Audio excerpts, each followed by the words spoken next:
नमस्कार साथियों। आज मैं बात करने वाला हूँ शिक्षा के बारे में। वैसे तो शिक्षा जो शब्द है कहने में छोटा है, लेकिन इसको परिभाषित करना बहुत मुश्किल है। जैसे कोई ट्रस्ट है या संगठन है या समूह है जो शिक्षा पर काम करता है। यदि आप शिक्षा पे काम करना चाहते हैं तो शिक्षा में आप किस तरह की शिक्षा में काम करना चाहते हैं, क्योंकि जैसे एक शिक्षा होती है पर्सनल स्वार्थ, स्वयं के स्वार्थ के लिए शिक्षा होती है। ऐसी शिक्षा जो आप ग्रहण करके आप स्वयं उसका लाभ ले सकते हैं। जैसे कि कुछ लोगों का उद्देश्य होता है पढ़ना, पढ़ के एक अच्छी नौकरी प्राप्त करना और अपना जीवन सफल बनाना।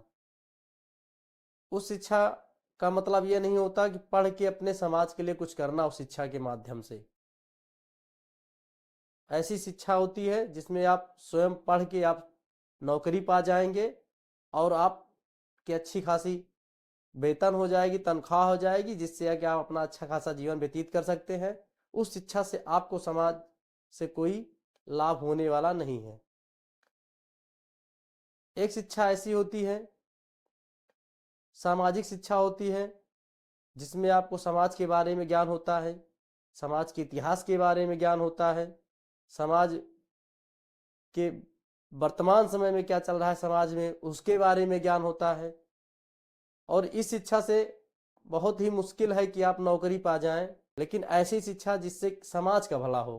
ऐसी शिक्षा होती है कि आप ऐसी शिक्षा जिससे उस शिक्षा से समाज का भी भला हो और जो ग्रहण कर रहा है उस व्यक्ति का भी भला हो। तो जैसे शिक्षा के बारे में जितना भी बताया जाए उतना कम है, लेकिन नैतिक शिक्षा के माध्यम से एक अच्छा इंसान बना जा सकता है।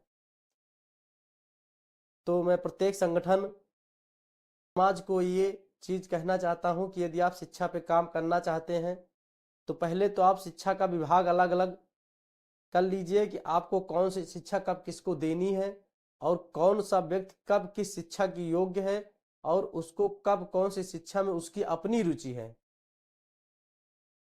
तो क्योंकि शिक्षा के प्रत्येक क्षेत्र में काम करना अनिवार्य है। जैसे कि हम किसी ये चाहें कि केवल हम नैतिक शिक्षा ही समाज में सबको दे दें, तब भी हमारे समाज का भला नहीं होगा। कि नैतिक शिक्षा भी दी जाए, ऐसी शिक्षा दी जाए जो समाज हित में हो, सामाजिक शिक्षा भी दी जाए और ऐसी भी शिक्षा दी जाए जिससे कि व्यक्ति का पर्सनल, मतलब जिसको आप शिक्षा दे रहे हैं उसका पर्सनल लाभ हो उससे। तो केवल क्योंकि शिक्षा पे कहते हैं हमें काम करना है, लेकिन शिक्षा का क्षेत्र जो है इतना छोटा नहीं है कि आप आसानी से शिक्षा पे काम कर सकें। इसका बहुत बड़ा जो है एरिया है। तो आपको पहले विचार करना होगा, तब आप सही मायने में समाज को शिक्षित कर सकते हैं, तब आप समाज को सही शिक्षा दे सकते हैं।